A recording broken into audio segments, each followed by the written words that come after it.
10 seconds.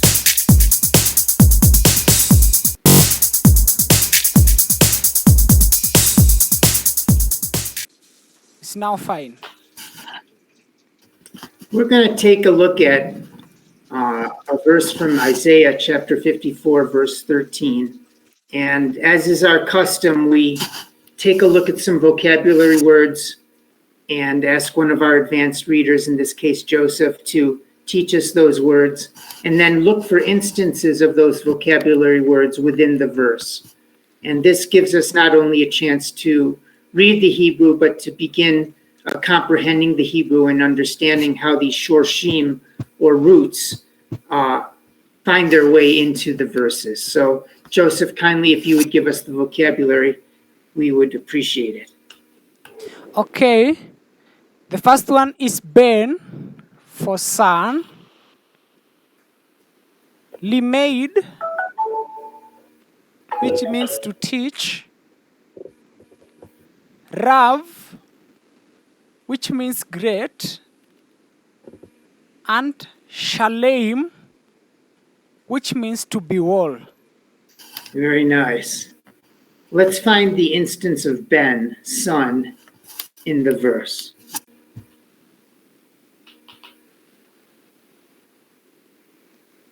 Ben Right. is in the first line, the second word, Nice. which is read as Banaich. Beautiful. And that chaf at the end is a possessive pronoun, means your. Banayach means your son. Very nice. Let's see who's coming in. Somebody was coming in. Now it seems they've disappeared. Very nice. So let's find an instance of limaid. This will be an interesting one. Limaid is found in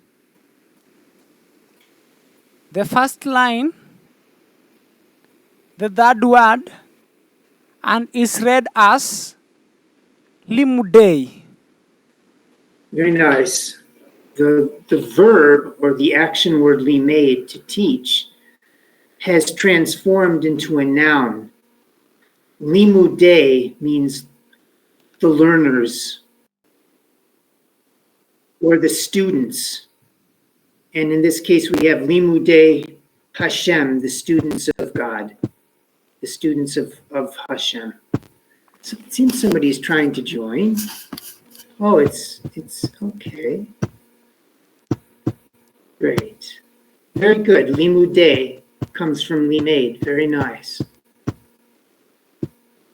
Next, we have Rav. That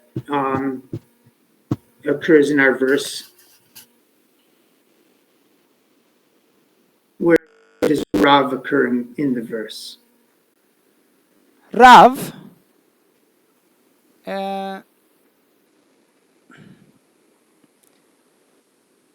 it is in the second line, the first word, and is read as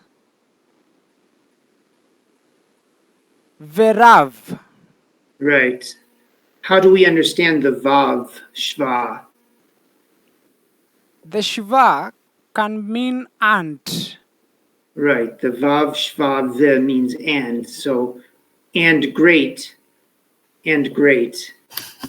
And then for Shalem, as I mentioned before, we have Shalom. And in this case, in the second line, the second word, we have Shlom.